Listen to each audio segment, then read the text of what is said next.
Fala, galera, estamos aqui mais uma vez para mais um Conjectura, para reativar e reafirmar esse tempo e esse compromisso com o reabibliamento, onde a gente acredita muito que Deus tem algo para trazer e tudo que Deus faz através da palavra e da igreja.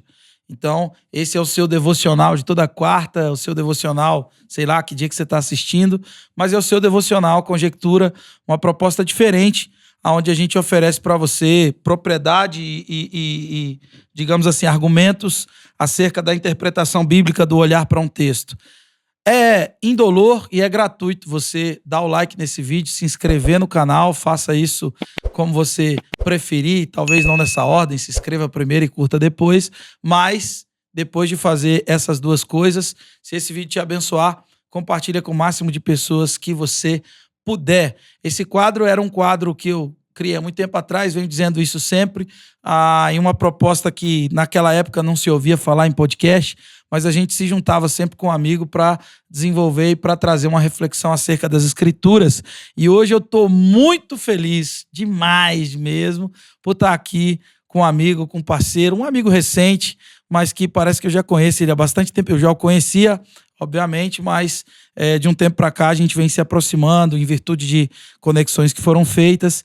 E eu estou muito feliz em estar aqui hoje com ele. Senhoras e senhores, preparem-se para aquele aplauso costumeiro, Davi Lago.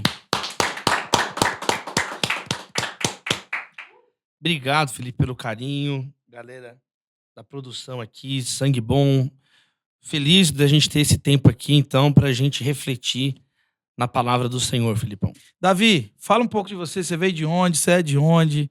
Você é comedor de pão de queijo? Não, você é paulista. Sim, eu nasci em São Paulo. Que foi naturalizado mineiro. Nasci em São Paulo, capital. Fui adolescente para Belo Horizonte. Aí eu cresci lá em BH. Me formei no curso de Direito lá. Comecei a pregar, trabalhar na igreja. No serviço lá na Igreja Batista Getsemane. Em Belo Horizonte eu casei com a Natália. Minha filhinha nasceu, a Maria. E aí no final de 2014 nós mudamos para São Paulo. Voltei, para São Paulo. E estou lá agora, membro na primeira Igreja Batista da cidade de São Paulo. Trabalhando 3 frentes, na frente acadêmica. Segundo lugar na escrita. E terceiro lugar também no ministério. É um prazer a gente ter esse tempo aqui, Felipe. Gente, hoje eu vivi uma das minhas experiências mais interessantes. Inclusive, eu vou falar para vocês aqui, por favor, me ouçam. Davi falou, vamos numa livraria comigo. Eu falei, vamos, almoçamos. E ele me levou na leitura. Estamos aqui, leitura, caso queiram enviar livros para cá, estamos abertos. Mas ele me levou na leitura. E eu falei, vamos lá. E ele foi lá na leitura, aquela montoeira de livro.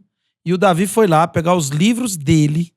Ele comprou os livros dele para me dar de presente. Não, eu não podia chegar de mão abanando, gente? E, infelizmente, eu não consegui trazer de São Paulo pro Felipe, que me recebeu com tanto amor. O Felipe é tão legal, quando você chega no quarto que ele te deixa, no hotel tem Ferrero Rocher, tem um monte de presente lá pra você. Eu fiquei constrangido. Esse mérito não é meu. A gente tem uma equipe muito maravilhosa. Eu fiquei constrangido, E aí foi a minha alegria aí te... Não, e eu recebi os livros dele, e aí o Davi tem 37 anos, pra você que tá aqui nos assistindo. Davi tem 37 anos, tem uma inteligência, assim, impressionante. O HD do Davi é bom demais da conta. E aí eu perguntei, Davi, quantos livros você escreveu? Eu esperava ouvir 10, sei lá, 8 livros. Davi escreveu 60 livros. Eu comecei a escrever novo, muito incentivado pela minha família, pelo pastor Jorge Linhares. E foram... Mas, cara, 60 livros, mano. Cerca de 30 livros. Foram livros lá na editora Getsemane, em Belo Horizonte. Livros de ferramentas ministeriais, treinamento de obreiros, que foi o primeiro livro, Salva Vidas, Como Ser um Jovem Radical e Ativo no Reino de Deus, de 2006. Aí não parou mais, E aí agora, especialmente na pandemia, ficou muito tempo em casa, escrevendo, fazendo livro em coautoria. Agora tá saindo um monte de livro de uma vez. E deve ter cerca de 60 livros, já deve ter batido esse número aí. Como é que foi a experiência de escrever? Não sei se você escreveu com ou sobre o Nejá, o Carlos Nejá. Sim, inclusive é o próximo lançamento no Brasil, Dia 11 de o lançamento 11 de maio de 2023 na Academia Brasileira de Letras, né? Não sei quando vai ao ar essa reunião. Talvez se já saiu. Se já saiu. De qualquer forma, o link vai estar aqui embaixo para você adquirir o livro. Se você está escutando aí depois de maio de 2023, já deve estar disponível no site da editora Recriar. Então foi um livro que nós organizamos, eu e o Kenner Terra, nosso amigo em comum, nós fizemos essa homenagem a Carlos Nejar. Quem é Carlos Nejar? Ele é talvez o maior poeta brasileiro vivo, né? De acordo com muitos estudiosos da literatura. Ele é da Academia Brasileira de Letras, ele é um dos 40 integrantes, e ele é evangélico, ele é um pastor, ele é um homem da Igreja Maranata, ele tem uma sensibilidade espiritual na sua escrita muito grande. E apesar de terem várias teses de doutorado sobre o Nejar, da obra dele ser traduzida no mundo todo, ele já é, né, idoso, Carlos Nejar, já tem mais de 80 anos, e ele tinha esse desejo de uma obra que estudasse justamente a questão espiritual, do sagrado na obra dele. Ele falava isso, gente, falta um livro, eu ia ficar tão feliz se tivesse um livro onde as pessoas pudessem se debruçar. Então veio de um desejo do próprio Carlos Nejar, né? Então é uma obra, como nós dizemos, uma obra laudatória, uma obra em homenagem, em elogio, né? É uma obra celebrativa, chama Carlos Nejar e o Sagrado, né? Aspectos literários, espirituais e proféticos na obra dele. E nós chamamos, então, um conjunto de pesquisadores, e não apenas pesquisadores de literatura, mas também pessoas de outras áreas, mas que são muito apaixonadas aí pelas letras nejarianas, né? Então tem o Pedro Montorim, que é um compositor, ele é da música. Tem um dos capítulos do Euriano, lá de Fortaleza, que é um dos grandes cordelistas hoje do Ceará. Então ele escreveu um cordel em homenagem a Carlos Nejar. Tem um texto da professora Beatriz Brandão, que é antropóloga. Então ficou uma obra bem rica mesmo, a gente pegando pessoas de áreas diferentes para celebrar um pouquinho do Nejar. Também são cristãs? Também como... Não, de diversas olhares. São diferentes profissões, diferentes olhares, mas procurando contemplar as entrelinhas do sagrado na obra dele. Uhum. Nejar foi indicado ao Prêmio Nobel da Literatura, né? Então, a Academia Brasileira de Letras, de alguns anos para cá, tem agora esse hábito. A própria academia recomenda, indica, ela faz uma indicação. E ele foi, se não me engano, acho que 3 vezes o nome indicado pela Academia Brasileira de Letras ao Prêmio Nobel de Literatura, né? Nunca um brasileiro ganhou. Nós temos na lusofonia o Saramago, que ganhou, mas nunca um autor brasileiro venceu. E o Nejar, nos últimos anos aí, várias indicações. É muito querido o Nejar, então é uma obra também para aproximar ele de públicos novos, né? Né, Vilela? Muitos jovens não conhecem. E ele vai estar no nosso evento, Conferência Nacional da Juventude do Mevan. A gente, graças a essa ponte, embora o Nejar vai fazer uma participação numa música minha também, chamada Absoluto Abstrato. Eu fiz uma música onde todas as palavras são com a letra A. Então ela só serve para a língua portuguesa. E todas as palavras, ambição, anormalidade, analfabeto, enfim, é muito legal. E o Nejar vai fazer uma intro nesse segundo volume do meu disco, nessa música chamada Absoluto Abstrato. Eu vou estar lá, vou até a casa dele, e ele também vai estar, aproveito para deixar aqui também, vou deixar o link aqui embaixo, Conferência Nacional da Juventude do Mevan. Né? A primeira vez que a gente vai fazer essa conferência, vai estar Luiz Hermínio, Juscelio, a gente, mas vai estar Júnior, Nilson Júnior, mas vai estar também Davi Lago, Theo Hayashi, vai estar Morada, Gabriela Rocha, Theo Rúbia, enfim, vai ter uma turma toda lá e você está convidado. Mas, para a gente entrar aqui no propósito do nosso encontro, que é conjecturar, né, oferecer aqui para as pessoas um olhar contemporâneo do texto bíblico, e o texto escolhido pelo meu querido amigo Davi foi o texto do Salmo 119, versículos 97 ao 104. Já você vai dizer o porquê, mas eu vou fazer a leitura e vai estar aparecendo aqui, você vai estar acompanhando a leitura do texto. Então, pega sua Bíblia, pega seu papel e caneta e vamos juntos para esse mergulho aí nesse texto proposto pelo nosso convidado. Salmo 119, 97 a 104. Como eu amo a tua lei, medito nela o dia inteiro. Os teus mandamentos me tornam mais sábios que os meus inimigos, porquanto estão sempre comigo. Tenho mais discernimento que todos os meus mestres, pois medito nos teus testemunhos. Tenho mais entendimento que os anciãos, pois obedeço aos seus preceitos. Afasta os pés de todo caminho mau para obedecer a tua palavra. Não me afasto das tuas ordenanças, pois tu mesmo me ensinas. Como são doces para o meu paladar as tuas palavras, mais do que o mel para a minha boca. Ganho entendimento por meio dos teus preceitos. Por isso, odeio todo caminho de falsidade. Davi Lago. Por que esse texto? Bom, Felipe, o Salmo 119, ele é o maior de todos os salmos, é o maior capítulo da Bíblia. Ele está, inclusive, no centro, né, de muitas Bíblias encadernadas, assim, no período moderno, a gente abre no meio, ele está bem, assim, no centro, assim. O centro é Salmo 118:8. É muito legal. O Salmo 119, ele é um salmo que é uma poesia, ele é um acróstico. Então, a primeira coisa que eu escolhi ele é porque você é um poeta. Então, eu falei, vamos falar de um salmo, de um texto bíblico mais poético.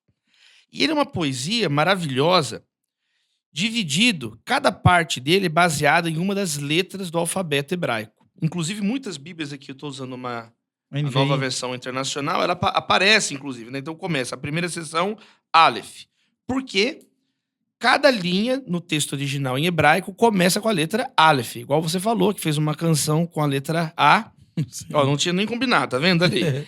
Então, letra Bet é a segunda letra. Então, são 8 linhas, cada seção baseada em uma das letras. Então, 8 linhas que começam com Aleph, e em cada linha existe um louvor a Deus pela palavra dele. Então, aí, segunda letra, Bet. Aí são 8 linhas que começam com a letra Bet, louvando Deus pela palavra dele. E assim, sucessivamente. Só aqui já tem uma lição, né?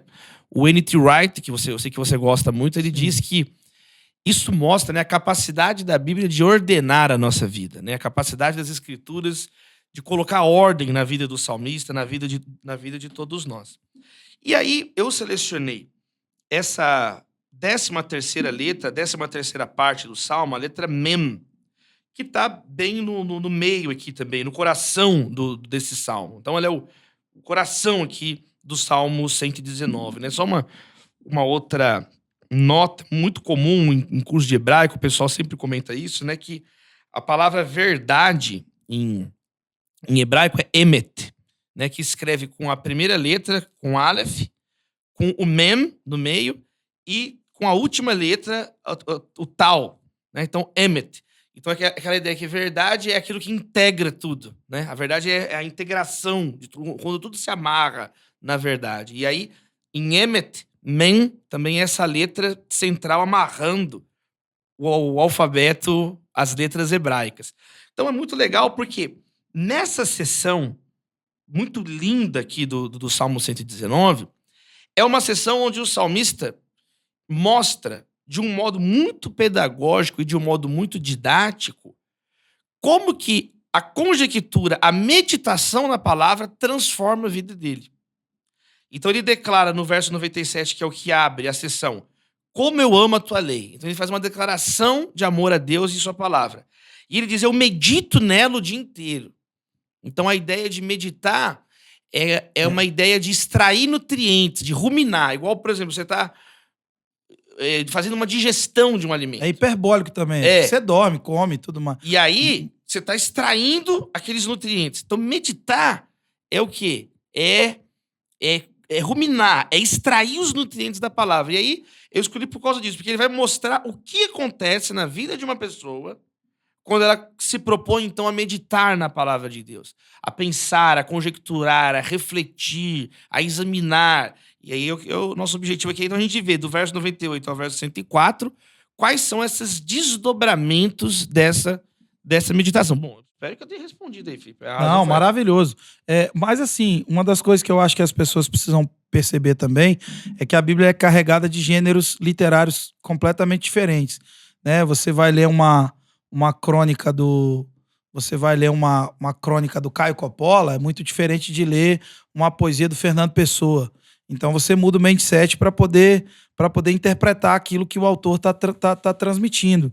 E fazendo uso dessa licença poética, se você não compreende que o que você está lendo é uma poesia e é uma canção que usufrui dessa licença, né, dada pela literatura, pela construção da poesia, você acha que ele está sendo um pouco prepotente aqui, não, Davi? Podemos examinar, mas, ele começa com essa declaração no verso 97. Eu amo a tua lei e eu medito nela o dia inteiro. Vamos ver então o primeiro verso, que é o verso 98. Qual que é a primeira marca, então, de transformação na vida dele? Ele vai dizer assim: os teus mandamentos me tornam mais sábio que os meus inimigos, porquanto estão sempre comigo. Então, aqui no hebraico, quando ele fala que eu estou mais sábio, ele está dizendo, eu estou mais shakam. A palavra aqui em hebraico é a palavra shakam. No hebraico tem vários tipos de sabedoria, tem vários tipos de inteligência. Shakam é aquela inteligência da pessoa que é prudente, perspicaz, que não é passada para trás, que não é enganada por um inimigo. Então, por exemplo, é essa expressão que aparece lá para falar de José, né? José, ele era Shakam. É o texto que é a palavra que aparece para a formiga. Fala que a formiga é Shakam, Provérbios 6. Observe a formiga. Ela é sábia, quer dizer, ela junta o mantimento na hora do verão para ela ter uma provisão para a hora do inverno, da chuva. Então, ele está dizendo assim, ele tem uma perspicácia. Então, olha só, o fato de eu meditar na palavra me torna uma pessoa que é mais difícil de enganar. Isso é muito interessante quando a gente lê esse texto agora numa chave cristã. Porque nós não lemos ele simplesmente como o povo de Israel antigo. Nós lemos isso em Jesus. Em Cristo estão escondidos todos os tesouros da sabedoria e do conhecimento. E como é que foi que Jesus venceu o inimigo? Com a palavra. Está escrito, sim. Está escrito, está escrito. Então, a pessoa que medita na palavra, eu não entendo que é muito uma prepotência, mas é um fato. A pessoa ela vai ter uma sagacidade que Jesus explicou. Ele falou para os saduceus: vocês são enganados porque não conhecem nem as Escrituras, sim, e nem o poder de Deus. E é engraçado que quando a gente vai perceber que o que o diabo usa para corromper Jesus é a própria Bíblia, né? Jesus não usa a Bíblia do diabo, Jesus não usa a Bíblia da pombagira, já viu que todos os demônios têm nome em português, né?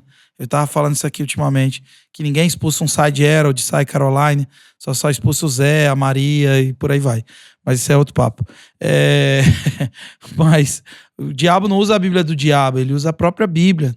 A palavra de Deus ele usa para distorcer, para manipulá-la. E se a gente for avaliar aquelas propostas do diabo, são propostas muito contemporâneas também, né? Transforma as pedras em pães. Quantas pessoas não estão em nome da vida aparente, em nome da não dificuldade, em nome de uma ideia falsa do que é prosperidade, do que é viver bem, do que é ser feliz. Pessoas não estão se apertando, pessoas não estão se endividando para transformar o seu momento complexo em um momento aparentemente não complexo, favorável e tudo mais. E Jesus dá uma resposta. Eu entendo que você está falando sobre inimigo e é a forma a Bíblia oferece, né, um caminho de coerência, um caminho de bom senso para você vencer essas propostas. Não, exatamente. E é muito sedutor. Você acho que foi no ponto aqui. É muito sedutor, né, o discurso do inimigo. Ele fala assim, não, transforma as pedras em pães e com isso mostra que é um filho de Deus. Então é aparentemente uma coisa nobre. Eu vou provar que eu sou um filho de Deus, eu sou de Deus mesmo. E vamos transformar tudo em pão. É uma coisa revolucionária. Vamos transformar em pão. Só que Jesus falou, mas está escrito, nem só de pão viverá o homem, mas de toda palavra que procede da boca de Deus. Então essa ideia de absolutizar tudo que é terreno, tudo que é o aqui, tudo que é o agora. Então a tentação, a gente sabe o que é a tentação pela resposta que Jesus deu. Não, nem só de pão viverá o homem. A vida não é só o pão nosso de cada dia nos dá hoje, mas a vida não se resume ao pão. Eu preciso do perdão de Deus, eu preciso livra-nos do maligno, eu preciso da misericórdia de Deus. Então é muito legal. Olha só, os teus mandamentos me tornam mais sábio que os meus inimigos, porque estão sempre comigo. Então ele começou a meditar na palavra no verso 97, no verso 98, ele continua falando que está diante da palavra o tempo inteiro, mas agora ele diz que ele não está só meditando. Agora ele tem essa coisa que é o Chacã. Uma vez eu fui para o Pantanal e andei naqueles barquinhos naquela água. O Pantanal, você já foi, não sei se você foi lá, ela fica parada, né? O Pantanal ele fica assim, estático. Não é igual praia, não é igual rio, ele fica estático, né? Mexe a água porque o barco tá andando. E aí, eu comecei a enfiar a mão dentro da água, assim, ei, todo feliz. Menino que quer apartamento dá trabalho, né, Felipe? Aí, ele falou assim, pastor, não põe água não. Não é porque a água tá parada que não tem jacaré. Né? Quer dizer, fica esperto. Não sai igual boba aí colocando a mão, que a mão fica aí e não volta mais, né? Então, assim, muito legal, né? Assim, quer dizer, não é porque a água tá parada que não tem crocodilo, não é porque a água tá parada que não tem jacaré. A Bíblia nos torna pessoas menos suscetíveis a ser enganada. Tem gente que é enganada todo dia, o tempo inteiro, por qualquer pessoa. O apóstolo Paulo fala assim, vocês são enganados pela astúcia de homens que induzem ao erro. Vocês são levados de um lado para o outro por qualquer vento de doutrina. Vocês são meninos, vocês não têm âncora, vocês não têm raízes. Então, a pessoa sem a palavra de Deus, a doutrina dela é a do último pregador. O que o último chega e fala, eu acredito nisso aí. Né? Eu sempre conto uma história de um menino. Nossa, é muito bom isso. Eu sempre conto a história. A doutrina dela é a do último pregador. Eu sempre conto a história de um rapaz, chegaram pro rapaz e perguntaram, poxa, e o que você acredita? Aí ele falou, não, eu acredito no que minha igreja acredita. Mas tudo bem, mas o que sua igreja acredita? A minha igreja acredita naquilo que eu creio. Tá, mas e o que você crê? E o que vocês dois creem? Nós cremos na mesma coisa. E o menino vai enrolando e não sabe explicar a fé que ele tem, né? E isso é exortado, por exemplo, na carta aos Hebreus, né? Essa altura já era para vocês serem mestres na palavra, mas você tem que ficar falando toda hora dos fundamentos. E aí fala quais são os fundamentos, né? A fé, o arrependimento, o batismo, o juízo, a ressurreição. Quer dizer, posição de mãos. Eu tenho que conhecer aquilo ali e avançar. São práticas litúrgicas, né? Eles não sabiam congregar, né? Não sabiam congregar, não conheciam. Então a doutrina é uma coisa prática. Muito bem, a doutrina não é uma coisa teórica. A doutrina é a vida. Então, a Bíblia fala de doutrina de nicolaítas, doutrina de demônios, doutrina de homens, mas ela fala da sã doutrina. Então, acho que esse aqui é o primeiro ponto, Felipe. Mas aí, olha que legal agora o verso 99. Porque ele vai falar assim, eu tenho mais discernimento que todos os meus mestres, pois medito nos teus testemunhos. Então é o terceiro verso que ele continua falando da meditação. É aqui que eu brinco, que parece meio prepotência. Eu pensei que você falou Não, dos anteriores inimigos. Não, aqui começa. Vamos lá. Tipo assim, quando ele fala duas palavras, eu tenho mais discernimento que os meus mestres e eu tenho mais entendimento que aí a gente vai chegar lá. Mas vamos estudar. Mas olha que interessante. Então ele fala que ele é mais chacã, ele é mais perspicaz. Agora, ele usa a palavra sacal no hebraico. Sacal. Que é discernimento. Essa palavra é mais simples. Ela aparece desde Gênesis, lá no começo da árvore do conhecimento do bem e do mal. E foi a mulher quis ter esse discernimento entre o bem e o mal. Então, discernimento, sacal, é saber o que é o certo, a diferença do certo e do errado. Do bom e do mal. Do verdadeiro e do falso. Então, o fato dele continuar meditando na palavra, ele adquiriu agora discernimento espiritual, que é algo que os mestres dele não tinham. Então isso é muito interessante, porque tem pessoas que são mestres aos olhos dos homens. Tem muitos conhecimentos dos homens, conhecimentos de engenharia, de direito, de medicina, de arte. Tem um monte de conhecimentos interessantes. Mas por não meditar na palavra, não tem o sacal, não tem esse conhecimento que só vem de Deus, que só vem... Você tava esperando a piada. Aí quer dizer, o Salomão, ele recebe esse sacal. Ele é o mais sacal de todos os homens, de acordo com o primeiro Reis. Então ele tinha um discernimento que as pessoas não tinham, um tipo de discernimento que as pessoas não tinham. Gostei dessa palavra. É legal. Então, por exemplo, ele tá aquela cena clássica das duas mães, né? Todo mundo lembra dessa história da Bíblia. Quer dizer, quando uma mãe dormiu em cima do próprio bebê e matou o bebê. Sim. Foi lá, pegou o bebê da outra. E chegaram então, diante de Salomão para ele resolver o problema. Ele falou, não, parte o menino no meio. Quer dizer, tá vendo? É aquela que é a mãe, aquela não é. E diz que as pessoas iam de longe para aprender com ele, porque Deus deu a ele esse discernimento. Deus deu a ele essa sabedoria. Ele pediu e Deus deu esse discernimento que ele tinha, que a rainha de Sabá ficou estupefata. Falou, olha, tudo que falaram é ainda maior. Eu vim aqui ver, era uma coisa que era...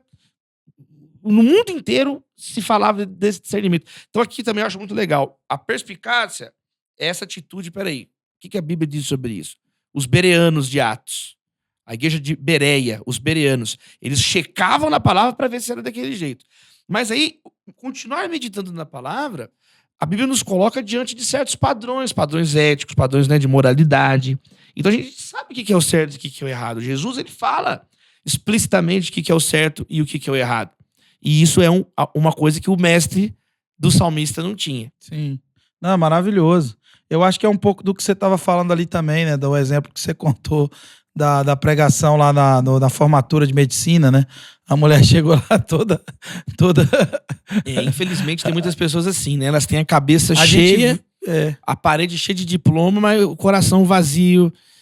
E é aquela coisa, o Senhor oculta essa palavra de sábios e entendidos, mas mostra aos seus pequenos. Eu acho que a palavra cumpre esse efeito de nos diminuir, né? E de nos colocar nessa rota de entendimento, de discernimento. É maravilhoso. E eu já vi advogado pegar a Bíblia para ler e gaguejar. Aí, Então acho que é justamente o que o salmista está dizendo. Talvez o salmista fosse um universitário, né? Ele está dizendo, olha, eu tenho tanto professor nessa universidade aqui, mas eu sou... É um pouco da sua história também, né? Tem muitos professores... Você era barraqueiro na faculdade, né? Não era não. Muitos professores, mas a palavra dava mais discernimento para ele. Mas pode continuar aqui, Felipão? Olha o verso 100 agora, ó. Aí agora vai ter uma mudança. Olha que legal. Os 3 primeiros versos, ele está falando de meditação. Medito nela o dia inteiro. Estão sempre comigo, medito nos teus testemunhos. Olha o verso 100 como muda agora.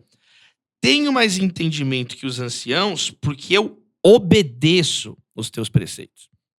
Então, peraí, eu estou meditando a palavra. Eu fiquei perspicaz, eu sei o que é o certo e o que é o errado. Agora também a palavra exige de mim outra coisa. Eu não posso ficar agora contemplando. Jesus falou, entre pela porta estreita. Tem gente que é parada na frente da porta. Olha, aquela ali é a porta estreita, aquela ali é a porta larga. Não, Jesus está falando para você entrar. Então agora ele fala assim, agora eu estou obedecendo os teus preceitos. Eu não sou uma pessoa enganada. Eu conheço a verdade. A palavra é lâmpada para os meus pés, luz para o caminho, ele vai dizer no outro verso. No final do capítulo. Mas agora ele começa a obedecer. Olha que legal. A experiência com a palavra, a obediência com a palavra, vai dar a ele um terceiro tipo de sabedoria, que é a palavra hebraica bin. Bin. Meu hebraico acabou aqui também. Chega de falar de hebraico, mas vamos lá. Tá fluente em hebraico, hein, papai? O entendimento. Eu tenho mais bin que os meus anciãos. Se você quer aprender mais de hebraico com Davi Lago, arrasta pra cima. Não. Aí é com o pastor Luiz Saião, Isaac Sixo, tem grandes hebraístas na igreja brasileira. Mas vamos lá. Tenho mais entendimento que os anciãos. Eu tenho mais bin. Aqui ele está falando de uma maturidade espiritual. Do mesmo modo que só os livros humanos não trazem sabedoria espiritual, os aniversários não trazem necessariamente a maturidade espiritual. Tem pessoa que é muito madura para muita coisa, muito experiente para muita coisa, mas nas coisas de Deus ainda permanece um menino. Tem gente que quanto mais envelhece, mais matura fica. Aí a desgraça por completo, a ausência da graça de Deus por completo. Quer dizer, já essa altura já era para... Já para ser mestre. Paulo dá uma bronca às vezes numas mulheres na igreja lá. Ele fala, ó, vocês que deveriam chegar nas meninas mais novas para instruir elas. E não tá aí dando trabalho, desocupadas indo de casa em casa. Ele fala isso lá em Timóteo. Ele fala isso em Tito. De algumas mulheres mais velhas que não tinham um comportamento condizente com a idade delas. Então, e com homens também.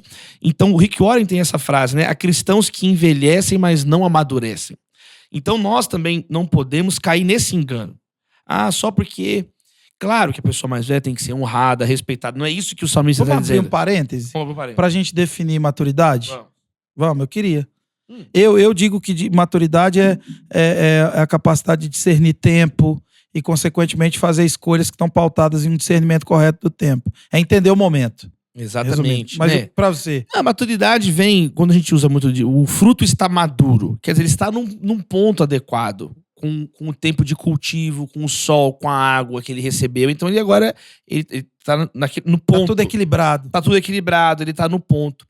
Então tem pessoas, todo mundo amadurece de algum modo. Você vai ficando velho só de repetir, você aprende a tomar banho sozinho, você aprende a andar, você aprende a amarrar o cardápio, né? É o desenvolvimento normal de uma pessoa. Só que o salmista está dizendo isso. Ele está falando, não é porque a pessoa tem idade que ela pode necessariamente dar uma carteirada e... Então, Paulo fala isso para Timóteo. Timóteo era jovem. Ele fala, mas ninguém despreze a tua mocidade. Apesar, tá explícito isso na Bíblia, apesar dele ser jovem, ele já era um presbítero. Por quê?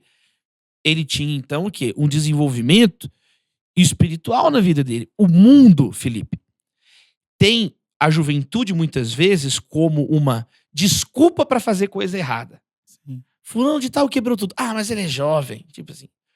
Porque o mundo tem baixas expectativas, muitas vezes, com relação à juventude. Deus, na palavra, não. Deus tem alta expectativa com relação aos jovens. Por isso que José tinha 17 anos, já tinha visão espiritual, tinha um senso de propósito, né? Por isso que Ruth era muito nova, uma moça. Maria, né? Mas ela tomava decisões firmes. Maria, que gera Jesus, cheia da presença de Deus. Adolescente. Entendeu? Você pega o próprio Senhor Jesus, né? Ele tinha cerca de 30 anos de idade quando foi batizado. E mudou a história da humanidade, Jesus. Ele era um jovem de cerca de 30 anos. Lucas vai dizer isso. Então, nós não podemos usar essa... Então, eu acho que esse é um dos textos que mostra isso também. Jó diz algo semelhante. Eu tô puxando de memória, mas eu acho que é no capítulo 32. Depois a gente checa. Aqui, ó, fala aí. Tem um capítulo de Jó que ele fala isso também. Não são apenas os mais velhos que têm bim, que tem entendimento. Ele usa, inclusive, a mesma expressão. Não são... Aqui, ó, Jó 32, verso 9. Jó 32, verso 9. Diz assim, ó. Não são só os mais velhos os sábios. Não são só os de idade que entendem o que é certo. Então, mas aqui não é uma questão de desmotivar o mais velho. Aqui é uma questão de animar o jovem. Sim. Entendeu? Então, olha só, o fato de você... não usar a juventude como uma espécie de desculpa, né? E uma desculpa. Agora, onde que vai ter essa maturidade? Na obediência. Na prática. Começar a obedecer a palavra. Começar a viver o que a palavra coloca diante de nós. Muito bom. Então, eu acho muito legal esse encadeamento. E você percebe, Felipe, que é uma coisa lógica. Peraí, eu sou perspicaz. Eu continuo meditando. Agora eu tenho uma clareza, eu tenho um discernimento. Agora eu estou obedecendo. E agora então eu estou ficando mais sábio ainda. Eu estou ficando, né, uma pessoa mais madura. E aí, muito bom, podemos seguir aqui no verso 101? Olha só. Deixa eu voltar aqui. Estamos chegando, passando da metade agora aqui, ó. Vamos lá. Aí ele fala, ó. Afasta os pés de todo o caminho mau para obedecer a tua palavra. Então agora continua o tema da obediência. Ele meditou. Ele começou a obedecer. Agora ele continua obedecendo. Qual que é o outro efeito na vida dele? De uma pessoa madura? Livramentos. Livramentos. Eu afasto o pé de todo o caminho mau. Porque eu estou obedecendo a palavra. Então a pessoa tem discernimento. Começou a obedecer. Começou a crescer. Óbvio, se eu estou obedecendo a palavra, eu estou tendo livramento do que não presta. Então, quanto sofrimento desnecessário na nossa vida, Felipe, porque a gente não obedece a palavra de Deus. E fica flertando com o perigo, né? Flertando com o perigo. Tem alguns momentos, por exemplo, você está viajando. Não é assim numa estrada? Tem uma placa. Cuidado com a curva, cuidado com a curva. Tem, às vezes, os trechos que mais tem acidentes, você percebe numa estrada bem sinalizada? Sim. São vários avisos. Não, cuidado aqui. Às vezes tem até escrito assim, trecho com alto índice de acidentes. É a mesma coisa a palavra. A palavra tem alguns temas que ela exorta o tempo inteiro, entende? Eu estava lendo Filipenses 3, Paulo fala cuidado, né? Blepete, 3 vezes em um verso. Então, a pessoa que errar é porque ela quer errar, você tá entendendo? A pessoa, se você ler a Bíblia, olha aqui, ó, Filipenses 3, verso 2. Cuidado com os cães. Cuidado com esses que praticam o mal. Cuidado com a falsa circuncisão. Ele falou 3 vezes seguida. Aí o que a pessoa faz? Abraça o cão da falsa circuncisão que pratica o mal. Aí não tem o que fazer. A pessoa quer, gente, a pessoa quer a tragédia, né? Então, agora, se você estiver obedecendo a palavra, então você vai ter o quê? Livramentos, é o que o salmista está falando. A palavra traz livramentos para a minha vida. Muito bom mesmo. É tão quando a gente olha, né, essas marcas, você estava falando dessas marcas do Salmo 119, abrindo outro parênteses, é interessante a gente lembrar que a Bíblia foi feita para ser ouvida, né? Sim, ela é... Era lida pelos amanuenses, né? Eram os amanuenses. Os amanuenses transcreviam. Mas a palavra, ela é uma revelação, antes de tudo, acústica. Isso. Disse Deus, haja luz. Ela é lida. Até hoje ela é lida nas sinagogas. O livro de Apocalipse é um livro para ser... Tem marcas auditivas, marcas de 7 igrejas, 7 cartas, 7 selos, 7 trombetas, 7 taças. Paulo escrevia, né? E falava que a carta seja lida na igreja de lá também. Ele fala para Timóteo, dedique-se à leitura da palavra. Quer dizer, é ler a palavra, né? Então, o órgão do conhecimento na cultura hebraica é o ouvido. Né? O órgão, né? Ouça, ó Israel, o Senhor. Então é ouvir. Você vê com o ouvido. Né? O conhecimento vem pelo ouvir, e ouvir a palavra de Deus. Então, a revelação ela é um processo acústico, a pregação é um processo acústico, né? Então é muito interessante isso, né? E esse salmo deixa isso de um modo muito claro. E aí fala assim no verso 101, né? Então eu afasto o pé do caminho mau para obedecer a palavra. E aí ele vai dizer agora no verso 102, e não me afasto das tuas ordenanças, pois tu mesmo me ensinas. Então, ele tem perspicácia, ele tem discernimento, ele agora começa a ser uma pessoa mais madura espiritualmente, ele tem agora livramentos e ele tem agora constância na presença de Deus. Ele diz que ele não se afasta dos caminhos de Deus. É ouvir e continuar ouvindo, né? Então a palavra, a pessoa que vai meditando na palavra, obedecendo a palavra, ela deixa de ser fogo de palha. Ela deixa de ser aquela pessoa. Tem gente que acorda. De manhã, a pessoa é o apóstolo Paulo. Já não sou eu que vive, Cristo vive em mim. Aí, na hora do almoço, a pessoa ela virou Tomé. Eu duvido que Jesus ressuscitou. Eu estou em dúvida. De tarde, ela vira Pedro. Negando Jesus. Eu nunca ouvi falar, não sei nem quem é. E de noite, está traindo Jesus com os beijos de Judas. Então, vendendo Jesus por 30 moedas de prata. Tem gente que é inconstante, Filipão. A pessoa que cada hora tá de um jeito. Por quê? Porque não medita na palavra. Então, sem a palavra, nós vamos ficando com as nossas próprias ideias nos dirigindo. Né? A gente fica sem a orientação do Senhor.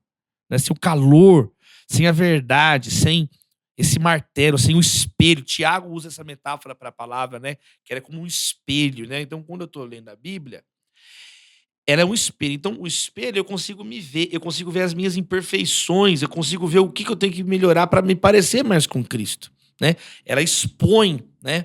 Tem uma frase antiga, eu não sei se é do Mark Twain, eu não lembro de cor agora, que falou assim, não é na Bíblia... O que me choca não é o que eu não entendo, é o que eu entendo na Bíblia que me choca. Né? Quando a Bíblia ela esmurra o nosso ego. Ela esmurra o nosso ego. Né? Eu chamo o Sermão do Monte de Sermão do Desmonte, que ele desmonta, gente. Você já começa nas bem-aventuranças ali, bem-aventurados pobres em espírito. Então vai desmontando, tirando os nossos artimanhas, subterfúgios, as coisas que a gente cria, as artimanhas insidiosas vão por terra. Então, a palavra torna a pessoa constante, firme. Por isso que esse é um ensinamento constante também na história da igreja. Todas as gerações da igreja entenderam isso.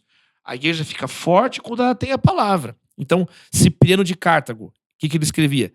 Ser assíduo na palavra e na oração. Sempre você vai encontrar os pais da igreja falando, voltem para a palavra, leiam a palavra. O que é a reforma protestante, se não a redescoberta da palavra? O que foi a reforma de Josias no período dos reis, se não encontramos o livro da lei? Aí como assim encontrou o livro da lei? Encontrou, estava perdido. O pessoal perdeu a palavra no templo, a confusão. Conjectura, um podcast bíblico. Aí encontraram. O que está escrito aí? Quando leu, e o Quias leu, que Josias ouviu as palavras de Deus e viu a realidade em volta dele, cheio de poste sagrado, cheio de idolatria. Ele rasgou a roupa dele. Gente, nós estamos desobedecendo. Ele não sabia que a palavra de Deus era assim. E ele começa uma reforma física, virou uma reforma moral, espiritual na nação de Israel. A Bíblia diz que nunca houve uma Páscoa tão feliz como aquela Páscoa sob a liderança de Josias, né? Ele foi um dos reis abençoados. Mas agora que é legal, porque diz assim, ele tem essa constância, ele não afasta das ordenanças, pois tu mesmo me ensinas. Aqui ele também entra agora numa outra profundidade com o Senhor, né? Ele estava meditando na palavra de Deus, obedecendo a palavra de Deus, e na obediência ele encontrou o próprio Deus. Que lindo. Tu mesmo me ensinas. Então, a obediência recorrente, os livramentos, essa constância, ele agora tem um relacionamento com o Senhor. E percebe? É muito ousado o que ele fala. Tu mesmo, é o próprio Deus que está falando com ele. Ele está mais perto de Deus. Ele era uma coisa longe, agora ele está mais perto. E isso é um ensinamento também de capa a capa da Bíblia, né? Maravilhoso. De capa a capa. Que Deus ele vai se revelando aos seus. Né? Jesus nos incentivou isso. Entra pro teu quarto que está em secreto. E ora ao teu pai que está em secreto. E o teu pai que vem em secreto te recompensará. Então, Jesus ele ensinou, olha, peça e você vai receber, busca, você vai encontrar, bate que a porta vai ser aberta. Em vários momentos nas escrituras, né, no desenho do tabernáculo, do templo, nós vamos aprendendo isso, essa intimidade do Senhor para aqueles que o buscam. Então é muito maravilhoso isso, né? Que esse encontro com o Senhor, esse anseio do Senhor, ele é sempre satisfeito. E aqui existe, né, o vasto repertório da igreja cristã de espiritualidade, né, de pessoas que se dedicaram, então, à vida de oração, à vida na palavra. A vida em obediência. A vida em obediência. E aí nós temos tantos exemplos na história da igreja, de pessoas que nós conhecemos, Felipe, né? E quem dera nós um dia possamos ser essas pessoas também que têm esse contato ainda maior com o Senhor. Eu acho que essa obediência é, sem sombra de dúvida, o sino desse tempo, profeticamente falando. Porque a Bíblia diz que a vinda do Senhor será como nos dias de Noé, certo? A Noé, a atribuição feita a ele é de apregoeiro da justiça, certo? Agora, um cara que é pregador de justiça, quantos livros você já leu de Noé? Quantos versos você escreveu ou leu sobre Noé? De Noé, melhor dizendo. Noé nunca escreveu nenhum Twitter. Noé não escreveu nada. A pregação de Noé era uma obediência integral àquilo que Deus o havia mandado fazer. Então, acho que a palavra obediência, embora ela esteja presente em toda a Bíblia, mas eu acho que especificamente nesse tempo, não sei se faz sentido para você, a vinda do Senhor será como nos dias de Noé, ou seja, a vinda do Senhor ela contempla a gente que está obedecendo integralmente aquilo que é uma ordenança de Deus, né? Aquilo que é um mandamento de Deus para a gente. Legal o significado do nome Noé também, né? Sossego, descanso, né? Quer dizer, Noé é descanso, é descansar em Deus, né? Quer dizer, confiar no Senhor, estar com o Senhor. E aí é tão bonito, na minha opinião, agora esse arremate aqui do Salmo 103, desse trecho, 103. E o 103, 104, ele fala assim, Felipe, ó, e como são doces para o meu paladar as tuas palavras mais que o mel para a minha boca. Ele está falando agora de uma transformação do paladar dele. A palavra e esse relacionamento com Deus, a obediência, gerou nele agora uma transformação dos próprios desejos, do apetite, do gosto dele, né? Então, o salmista em outra parte diz, mais vale um dia nos seus atos do que 1000 em qualquer outro lugar. Então, a palavra, ela opera uma transformação tão profunda na nossa vida que altera o nosso gosto, nosso apetite, nossa vontade começa a coincidir com a vontade do Senhor. Nós vamos caminhando como a luz da aurora. A vida do justo, a caminhada do justo é como a luz da aurora, do amanhecer. Vai Cada dia vai andando igual amanhecer, vai até ser o dia claro, perfeito. Então, é essa vida, a vida na palavra, uma vida onde a pessoa ela vai sendo transformada, Romanos 8, 29 fala sobre isso, né? Que o propósito do Senhor é nos fazer conforme a imagem do seu Filho. Então nós vamos conformando com a imagem de Jesus. E o que Jesus queria fazer? Ele mesmo disse, João 4, a minha comida é fazer a vontade do meu Pai. O que me satisfaz é ser santo, o que me satisfaz é cumprir o querer do meu Pai. E o Pai olhava para Jesus, esse é meu filho em quem eu me satisfaço. Por quê? Porque ele obedece a minha palavra. Então, é uma história de amor maravilhosa, a história de Deus chamando o seu povo para uma vida de amor, para uma vida de relacionamento, para uma vida de comunhão, para uma vida de justiça, de santidade. O reino de Deus não é comida nem bebida, mas paz, amor, alegria no Espírito Santo. Essa é a bem-aventurança, esse é o evangelho. Então o salmista ele vai chegando nesse ponto. E ele encerra, então, não tinha outro lugar para encerrar, né, Felipe? Ele fala assim: então eu ganho entendimento por meio dos teus preceitos. Então, por isso, eu odeio todo o caminho de falsidade. Ao mesmo tempo que ele tem esse apetite pela palavra, ela é mais doce que o mel, ela gera prazer. Ele tem prazer na palavra. E ele tem repugnância pela mentira. Ele tem uma certa ojeriza por aquilo que não agrada a Deus. Ele tem uma tristeza por aquilo, pela falsidade, né? O pai da mentira é o diabo, ele é homicida desde o início. Então, esses caminhos, eles não nos agradam mais. Eles entristecem, né, o coração de quem está na palavra. Agora, eu acho que é muito pedagógico, muito didático. Muito essa completa prático. Muito prático. É um salmo extremamente prático. Prax. Meditar, obedecer, relacionar com Deus. Então eu vou ganhando perspicácia, discernimento, maturidade espiritual, livramentos, constância. E eu tenho prazer, mas me deleitar na palavra do Senhor. E eu termino então vivendo uma vida que vale a pena ser vivida. Uma vida na verdade, uma vida sem hipocrisia, uma vida sem falsidade. Louvado seja Deus. Louvado seja Deus. Eu estou tentando buscar de que maneira pode o jovem guardar puros os seus caminhos. Salmo 109, verso 9. Verso 9, né? E é engraçado que esse salmo, o Salmo 119, ele não tem autoria não, né? Ele é um conjunto, alguns falam que é davídico, mas ele é um conjunto, né, de textos. Nós sabemos que tem salmos de Salomão, o Salmo 90, de Moisés, né, que é talvez o texto mais antigo da Bíblia, alguns falam, o Salmo 90, é um dos mais antigos textos da Bíblia. É uma compilação de orações, de hinos, de louvores, né?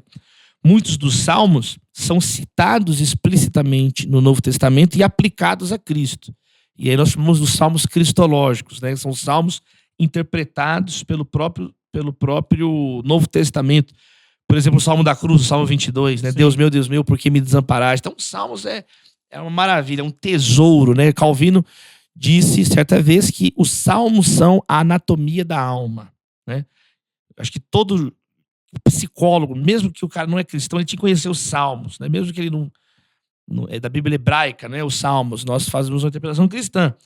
Mas a anatomia da alma, você vai contar a pessoa perplexa, a pessoa em dúvida, a pessoa triste, a pessoa feliz. Também existem salmos para todas as ocasiões. Tem os salmos de casamento, salmos de guerra, tem salmo do início da batalha, salmo para o final da batalha. Então, sejamos essa igreja que cumpre Efésios, né? Falando entre si com salmos, hinos e cânticos espirituais. Que legal. Davi, obrigado demais. Muito prático, né? O texto em si, a proposta em si, uma aplicação contemporânea para o nosso tempo, embora a Bíblia seja filha do seu tempo, né? E às vezes a gente fica tentando encaixar uma sociedade ocidental do século XXI em uma coisa escrita para um contexto completamente oposto, mas a aplicabilidade do texto ela é linda, né? Ela é maravilhosa. Então, que a gente realmente trafegue. Que conselho você teria para dar para aqueles que estão nos ouvindo acerca disso? Como é que a pessoa começa? Sendo bem prático, bem pedagógico em relação a uma forma de começar a viver o resultado desse salmo, né? Falando para quem de repente está ingressando agora, ou para quem está voltando agora, né? Está retomando a jornada espiritual, a vida na palavra, o relacionamento com a palavra. Em primeiro lugar, ler a palavra, meditar na palavra. E se você lê, por exemplo, 7 capítulos do Novo Testamento por dia, em 40 dias você lê o Novo Testamento inteiro, né? É o texto mais importante da história da humanidade. Nenhum outro texto influenciou mais a humanidade do que o Novo Testamento. Então, 7 capítulos para te motivar em um mês. Se você fizer esse ritmo, em 4 meses você lê a Bíblia inteira, né? A Bíblia é uma biblioteca. Então, eu te incentivaria isso. Pega o Novo Testamento, pega 40 dias, você lê o Novo Testamento e você vai experimentar isso que está dito aqui. Você ter esse hábito, se propor. Quando a gente quer fazer uma coisa, a gente faz, né, Felipe? O ser humano é impressionante. Quando ele quer fazer uma coisa, ele faz. Hoje, existem vários aplicativos na própria internet com os capítulos todos lidos. Você pode escutar num podcast. O grande problema é que muitas vezes o banquete está oferecido, mas a gente não tem apetite. E o inimigo quer que você faça tudo menos ler a palavra. Você lê Facebook, você lê Instagram, você lê todas as mídias, você lê notícias, você lê memes, você fica dando risada, você fica o tempo inteiro fazendo coisas inúteis, entende? Uma vida fútil, vazia. Preenche isso com um capítulo da Bíblia. Aí você vai pagar o coach que se converteu agora para te ensinar provérbio. Entende? Então a Bíblia tem sabedoria de Deus. Então, a primeira coisa que eu falaria é isso. Faz um projeto de ler as Escrituras. Né? Vocês são enganados porque não conhecem as Escrituras. Vocês leram as Escrituras? Jesus questionava. Vocês não leram as Escrituras? Não é Jesus que tem que ler a Bíblia, é a gente que tem que ler a Bíblia e meditar na palavra. Então essa é uma primeira coisa. Segundo, sobre meditar. É muito legal, tem uma tradição cristã de oração chamada oração aspirativa. A oração aspirativa é uma oração que você vai fazer durante o dia. Então, muitas vezes você pode pegar um verso da Bíblia de manhã e durante aquele dia você vai orar naquele verso. Então, ler provérbios. Pega um provérbio, lê o provérbio e agora eu vou pensar, anotar o provérbio. Eu fazia muito isso. Eu anotava um provérbio assim no meu caderno para ir para a faculdade, por exemplo. E ficava aberto na minha mesa aquele versículo e eu ficava lendo ele a aula toda, depois eu ia almoçar, voltava aquele verso, orava sobre aquele verso.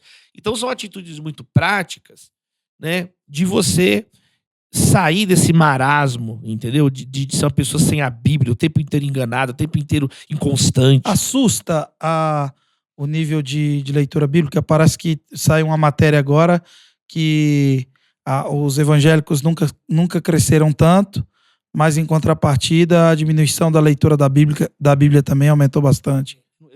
Eu ouvi falar, mas não vi essa pesquisa, não sei qual que é a fonte dela. Eu não sei. Mas é uma impressão que a gente realmente tem, assim, né? As pessoas, o Brasil é hoje o país que mais produz Bíblias impressas no mundo. A Sociedade Bíblica do Brasil. É algo impressionante. Lá em Barueri são milhões de Bíblias anualmente. E, por outro lado, a Bíblia também não é ler por ler, é ler como a gente está vendo aqui, ler e meditar, ler e obedecer. Sim. Final do Sermão do Monte, Jesus falou, quem obedece às palavras... É como aquele que edifica a casa sobre a rocha. Então se você ouviu e não obedece, está na areia ainda. Tiago fala, não seja apenas ouvintes, mas praticantes da palavra. E ler toda a palavra. Então, ler a Bíblia não só a nosso favor, mas contra nós também. Eu acho que esse é um terceiro ponto que eu falaria, Felipe. Então, primeiro, montar um programa. Eu quero ler a Bíblia. Vamos ler a Bíblia inteira. Vamos conhecer a palavra de Deus. Segundo, meditar, anotar um versículo, começar a ter esse hábito, orações aspirativas. E um terceiro ponto é esse, né? É você ter esse compromisso com a palavra. Uma coisa que eu pensei aqui também, de diários de oração. Diários de oração. Eu já estou ensinando isso para minha filha desde agora de nova. Ela tem 10 anos, a Maria. Então, toda noite eu leio um capítulo com ela, desde que ela foi alfabetizada, e eu falo, Maria, o que você aprendeu nesse texto? A Bíblia é muito prática. E aí ela fala, aprendi isso. E aí ela mesma anota, depois põe a data que a gente leu e anota num caderno. Então, assim, há várias coisas que a gente pode fazer. Ler, reler, treler a palavra e obedecer. Obedecer a palavra. E você vai ver a transformação que vai fazer na sua vida. Que Deus abençoe.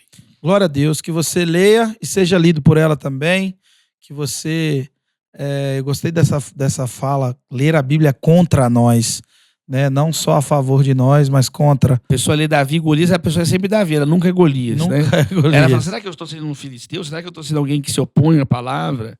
Então aprender a ler a Bíblia contra nós. De modo por que você foi confrontado? Eu falo com a Maria, né? O que você aprendeu? O que você pode mudar? No meu seminário, o pastor José Rodrigues colocava uma matéria, a gente tinha que decorar alguns trechos da Bíblia. Até hoje eu os lembro. Mateus 5, de 1 a 12. E aquilo era terrível, porque ele chegava e dizia, em 2 dias eu quero um negócio. E ele tem o hábito até hoje, ele tem lá seus 86, se eu não me engano, e ele decora textos da Bíblia. Eu conheci um senhor que tem a Bíblia toda decorada. Inteira. A Bíblia inteira decorada. O pastor José dizia, quando você decora a Bíblia, eu vou agregar entre os 3 pontos que você deu. Eu acho que decorar versículos é extremamente válido. Eu, por exemplo, o versículo o versículo que me segue em tudo que eu faço é Provérbios 22, 29. Tem visto um homem diligente em sua obra, entre os reis será posto, Não trabalhará para gente obscura. ou não permanecerá entre a plebe. Gostei dessa versão. Não trabalhará para gente obscura. Na NVI não Na trabalhará. Então assim, eu tomo. E o pastor José dizia uma coisa muito interessante. Ele dizia, a Bíblia é o que Deus pensa. Quando você decora a Bíblia, você automaticamente está ordenando a sua mente a pensar o que Deus pensa. Exatamente. Jerônimo, um dos pais da igreja, dizia: ignorância das escrituras é ignorância de Cristo. Como é que você vai conhecer Cristo? É pelas escrituras que ele se revela, né? No princípio era a palavra encarnou entre nós. Então, Cristo é a palavra. Os arrais, né? Não fales que o conheces em suas ondas de fé e não na palavra. Mas enfim, gente, vamos ficando por aqui. Davi, como é que as pessoas te acham? Como é que as pessoas te encontram? Leem seus livros, compram seus livros, seguem você nas redes sociais? Tem algum lugar que você fala? Como é que faz para as pessoas beberem e desfrutarem mais desse entendimento, dessa sacan e desse sacal e desse bim sobre a vida de Davi Lago? Obrigado pelo carinho, Felipe. Obrigado pela tua generosidade aí nas palavras. Então, tem o Instagram, @Davilago, é a mídia que eu tento deixar mais, faço um esforço de deixar mais atualizada ali, colocando onde eu vou estar ministrando, etc. e tal. A parte acadêmica tem nosso trabalho no Labor, Laboratório de Política, Comportamento e Mídia, na Fundação São Paulo, PUC São Paulo. Eu dirijo um grupo de pesquisa sobre ética e tecnologia. E também na Univesp TV, Universidade Virtual do Estado de São Paulo, tem um programa chamado Futuro Imediato. Tem aqui no YouTube também, você encontra no YouTube. São entrevistas sobre o impacto de tecnologia na sociedade hoje. Então são alguns projetos atuais, quem quiser saber mais. E os livros, tem livros pela editora Mundo Cristão, pela editora Thomas Nelson, pela editora Ultimato. Vai sair agora o texto pela Quatro Ventos. Então tem algumas obras também, editora Citadel, onde a gente coloca um pouquinho desses estudos que a gente tem feito. Tá certo. Gente, Deus abençoe. Mais uma vez eu peço, é indolor e gratuito, se inscrever no canal, curtir o vídeo, dividir. Isso aqui foi um devocional extremamente profundo, né? Eu me senti aqui na escola dominical, aqui sendo doutrinado, sendo ensinado, sendo discipulado, aqui através da leitura do Salmo 119, 97, 104. A gente vai ficando por aqui. Obrigado, Roger. Obrigado, Natan. Obrigado, Newton. Obrigado a você que nos acompanhou até agora. Obrigado, Davi. Deus abençoe. Até a próxima. Se Deus quiser, a gente vai ficando por aqui com mais um Conjectura para você.